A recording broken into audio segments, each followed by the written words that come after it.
Thank you.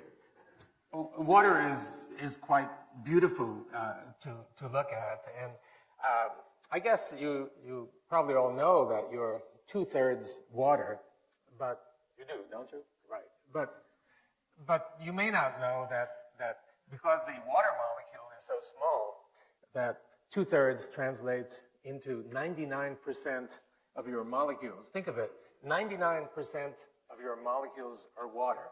So do those, your shoes are carrying around a blob of water, essentially. Now, so the question is, in your cell, do those water molecules actually do something?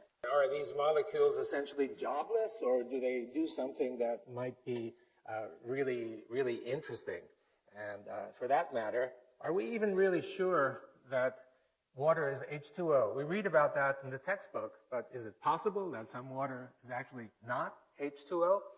So these are questions that whose answers are actually not as simple as you think they might be. In fact, we're really in the dark about water. We know so little. And why do we know so little? Well, you probably think that water is so pervasive and it's such a simple molecule that everything ought to be known about water, right? I mean, you'd think it's all there. Well, scientists think the same. Many scientists think, oh, water is so simple that everything must be known. And in fact, that's not at all the case. So let me show you, to start with, a few examples of things about water that we ought to know, but we really haven't a clue. So here's something that you see every day. You see a cloud in the sky, and probably you haven't asked the question, how does the water get there? Why? I mean, there's only one cloud sitting there, and the water is evaporating everywhere. Why does it go to this cloud, forming what you see there? So another question, could you imagine droplets floating on water? We expect droplets to coalesce instantly with the water. The droplets persist for a long time. And then here's another example of walking on water. This is a lizard from the Central America, and because it walks on water, it's called the Jesus Christ lizard. And of course, you'll say, well, I know the answer to this. The surface tension is high on water, but the common idea of surface tension is that there's a single molecular layer of water at the top, and this single molecular layer is sufficient to create enough tension to hold whatever you put there. I think this is an example that doesn't fit that. And here's another example, 2 beakers of water. You put 2 electrodes in, and you put a high voltage between them, and then what happens is a bridge forms, and this bridge is made of water, a bridge of water, and this bridge can be sustained as you move one beaker away from the other beaker as much as 4 centimeters, sustained essentially indefinitely. How come we don't understand this? So what I mean is that there are lots of things about water that we should understand, but we don't understand. And so we really don't know. So, okay, so what do we know about water? Well, you've learned that the water molecule contains an oxygen and 2 hydrogens. That you learn in the textbook. So we know that. And we also know there are many water molecules, and these water molecules are actually moving around microscopically. So we know that. What don't we know about water? Well, we don't know anything about the social behavior of water. What do I mean by social? Well, you know, sitting at the bar and chatting with your neighbor. We don't know how water molecules actually share information or interact. And also, we don't know about the actual movements of water molecules, how water molecules interact with one another, and also how water molecules interact with other molecules like that purple one sitting there. Unknown. Also, the phases of water. Now, we've all learned that there's a solid phase, a liquid phase, and a vapor phase. However, 100 years ago, there was some idea that there might be a 4th phase somewhere in between a solid and a liquid. Sir William Hardy, a famous physical chemist, 100 years ago exactly, professed that there was actually a 4th phase of water, and this water was kind of more ordered than other kinds of water, and in fact had a gel-like consistency. So the question arose to us, you know, all of this was forgotten because because people began, as methods improved, to begin to study molecules instead of ensembles of molecules. And people forgot about the collectivity of water molecules and began looking, the same as in biology, began looking at individual molecules and lost sight of the collection. So we thought, we're going to look at this because we had some idea that it's possible that this missing link, this fourth phase, might actually be the missing link so that we can understand the phenomena regarding water that we don't understand. So we started by looking somewhere between a solid and liquid. And the first experiments that we did that get us going is we took a gel, that's the solid, and we put it next to water. And we added some particles to the water because we had the sense that something, the particles would show us something. And sure enough, you can see that what happened is that the particles began moving away from the interface between the gel and the water, and they just kept moving and moving and moving, and they wound up stopping at a distance that's, well, roughly the size of one of your hairs. Now that may seem small, but by molecular dimensions, that's practically infinite. It's a huge dimension. So we began studying the properties of this zone, and we called it, for obvious reasons, the exclusion zone, because practically everything you'd put there would get excluded, would get expelled from the zone as it built up, or instead of exclusion zone, EZ for short. And so we found that the kinds of materials that would create or nucleate this kind of zone, not just gels, but we found that practically every water-loving or so-called hydrophilic surface could do exactly that, creating the EZ water. And as the EZ water builds, it would expel all the solutes or particles, whatever, into the bulk water. And we began learning about the properties, and we've spent now quite a few years looking at the properties. And so it looks something like this. You have a material next to water, and these sheets of EZ layers begin to build, and they build and build, and you just keep building up one by one. And so if you look at the structure of each one of these planes, you can see that it's a honeycomb, hexagonal kind of structure, a bit like ice, but not ice. And if you look at it carefully, you can see the molecular structure. So, of course, it consists of hydrogen and oxygen because it's built from water. But actually, they're not water molecules. If you start counting the number of hydrogens and the number of oxygens, it turns out that it's not H2O. It's actually H3O2. So it is possible that there's water that's not H2O, some phase of water. So we began looking, of course, more into these extremely interesting properties. And what we found is we stuck electrodes into the EZ water because we thought there might be some electrical potential. And it turned out that there's lots of negative charge in that zone. And we used some dyes to seek positive charge, and we found that in the bulk water zone, there was an equal amount of positivity. So what's going on, it looked like, is that next to these interfaces, the water molecule was somehow splitting up into a negative part and the positive part. And the negative part sat right next to the water-loving material, and the positive charges went out beyond that. We found, actually, it's the same. You didn't need a straight interface. You could also have a sphere. So you put a sphere in the water, and any sphere that's suspended in the water develops one of these exclusion zones, EZs around it, with the negative charge. And beyond that is all the positive charge separation. It didn't have to be only a material sphere. In fact, you could put a droplet in there, a water droplet, or in fact, even a bubble. You get the same result. Surrounding each one of these entities is a negative charge and the separated positive charge. So here's a question for you.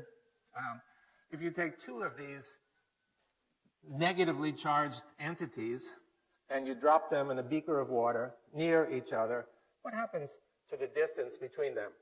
Now, I bet that 95% of you would say, well, that's easy. I learned in physics. Negative and negative repel each other. So therefore, they're going to go apart from one another, right? Is that what you'd guess? Well, the actual result, if you think about it, is that it's not only the positive charge, negative charge, but you also have positive charge. And the positive charge is especially concentrated in between those two spheres because they come from contributions from both of those spheres. So there are a lot of them there. When you have positive in between two negatives, what happens is that you get an attractive force. And so you expect these two spheres to actually come together despite the fact that they have the same charge. And that's exactly what happens. It's been known for many years. They come together, and if you have many of them instead of just two of them, you'll get something that looks like this. They'll come together, and this is called a colloid crystal. It's a stable structure. In fact, the yogurt that you might have had this morning probably consists of what you see right here. So they come together because of the opposite charge. The same thing is true if you have droplets. They come together because of the opposing charges. So, when you think of droplets and aerosol droplets in the air, and think about the cloud, it's actually the reason that these aerosol droplets come together is because of this opposite charge. So the droplets from the air, similarly charged, come together, coalesce, giving you that cloud in the sky. So the fourth phase, or easy phase, actually explains quite a lot. It explains, for example, the cloud. And the cloud, it's the positive charge that draws these negatively charged EZ shells together to give you a condensed cloud that you see up in the sky. In terms of the water droplets, the reason that these are sustained on the surface for actually sometimes as long as tens of seconds, and you can see it. If you're in a boat and it's raining, you can sometimes see this on the surface of the lake. These droplets are sustained for some time. The reason they're sustained is that each droplet contains this shell, this EZ shell. And the shell has to be breached in order for the water to coalesce with the water beneath. Now, in terms of the Jesus Christ lizard, the reason the lizard could walk is not because of one single molecular layer, but there are many EZ layers lining the surface, and these are gel-like. They're stiffer than ordinary surfaces. So therefore, you can float a coin on the surface of the water. You can float a paper clip.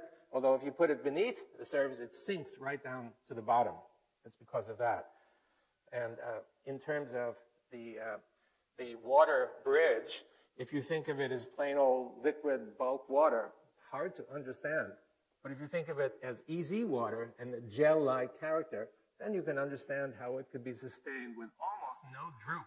It's a very stiff structure. Okay, so all well and good, but why is this useful for us?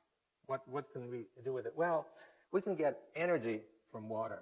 In fact, the energy that we can get from water is free energy.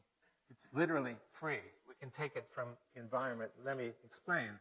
So you have a situation in the diagram with negative charge and positive charge.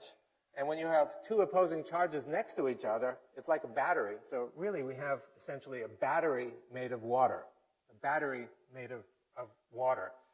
And of course you can extract charge from it. And so that is the, now, batteries run down like your cell phone needs to be plugged in every day or two. And so the question is, well, what charges this water battery? It took us a while to figure that out, what recharges the battery. And one day, we're doing an experiment, and a student in the lab walks by, and he has this lamp. And he takes the lamp, and he shines it on the specimen. And where the light was shining, we found that the exclusion zone grew. It grew by leaps and bounds. So we thought, aha, it looks like light. And we had many experiments to show that the energy for building this comes from light. It comes not only from the direct light, but also indirect light. What do I mean by indirect light? Well, what I mean is that the indirect light is for example, infrared light that exists all over this auditorium. If we were to turn out all the lights, including the floodlights, and I pulled out my infrared camera and looked at the audience, you'd see a very clear, bright image. And if I looked at the walls, you'd see a very clear image. And the reason for that is that everything is giving off infrared energy. You're giving off infrared energy. That's the energy that's most effective in building this charge separation in this fourth phase. So in other words, you have the material, you have the easy water, and you collect energy from outside. And as you collect the energy from outside, the exclusion zone builds. And if you take away that extra energy, it'll go back to its normal size. So this battery is basically charged by light, by the sun. It's a gift from the sun. If you think about it, what's going on, if you think about the plant that you have sitting in your kitchen getting light, you know where the energy comes from. The energy comes from the light. It's the photons that hit the plant that supply all the energy, right? And the plant converts it to chemical energy, the light energy to chemical energy, and the chemical energy is then used to do growth and metabolism and bending and what have you. That we all know, it's very common.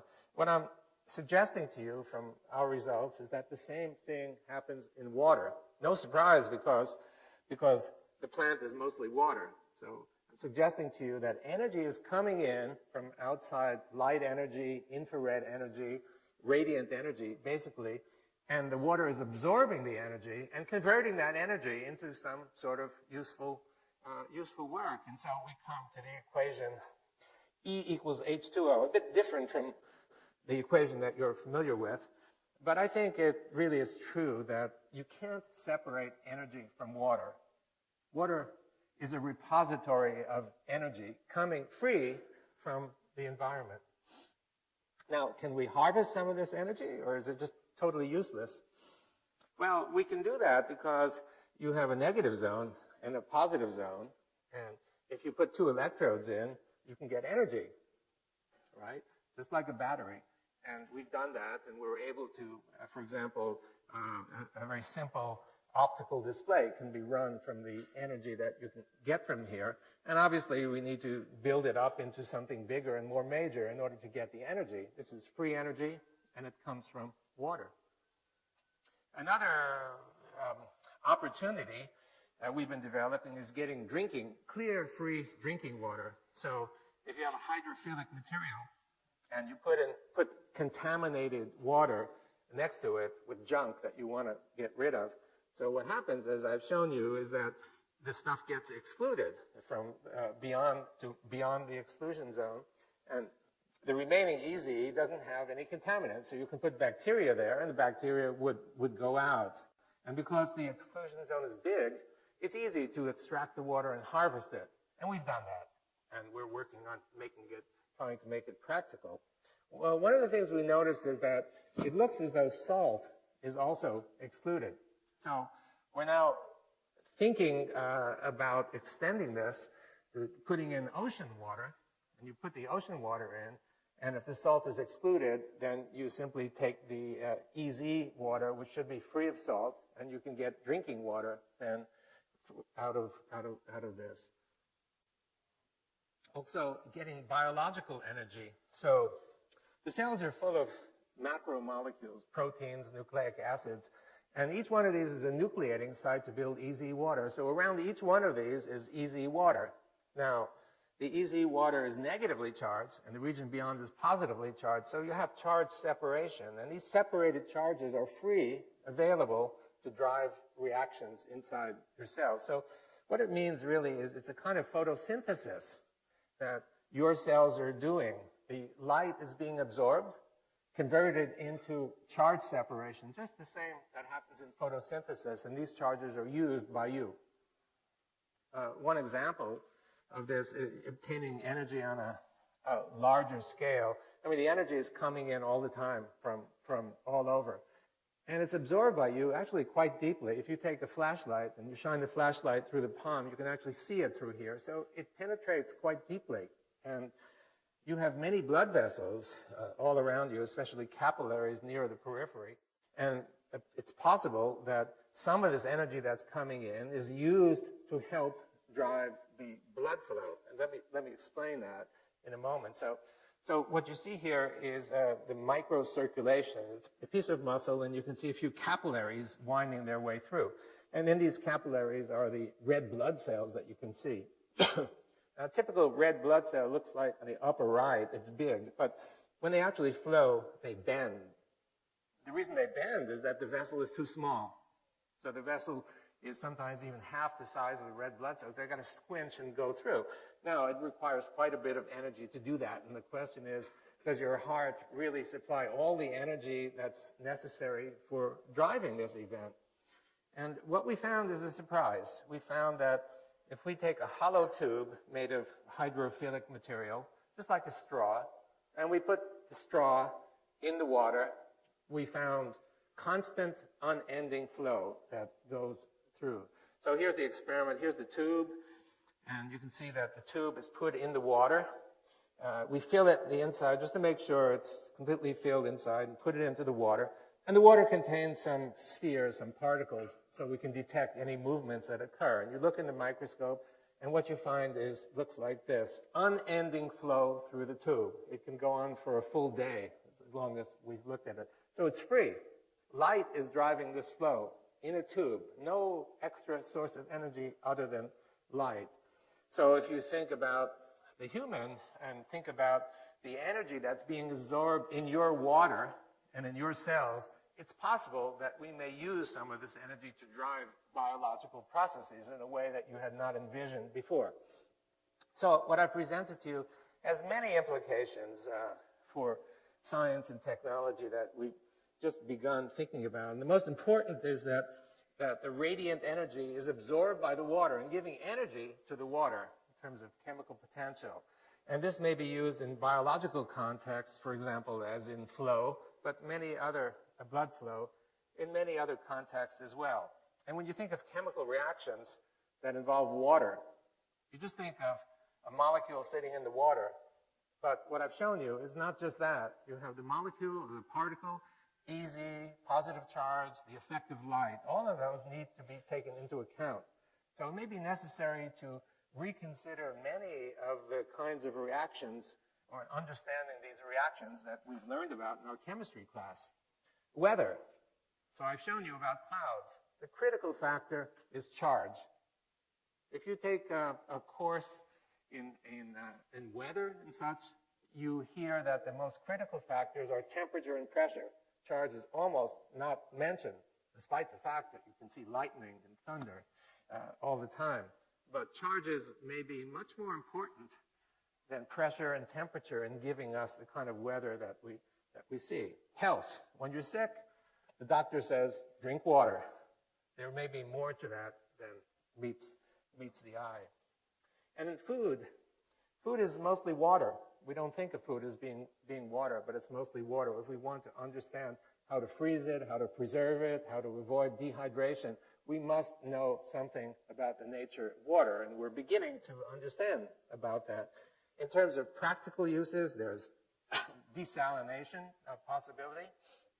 And by the way, the desalination, where you need it most is where the sun shines the most, in dry areas. So the energy for doing all this is available, freely available to do it. And for standard filtration as well, a very simple way of removing bacteria and such from drinking water. It could be actually quite cheap for third world countries.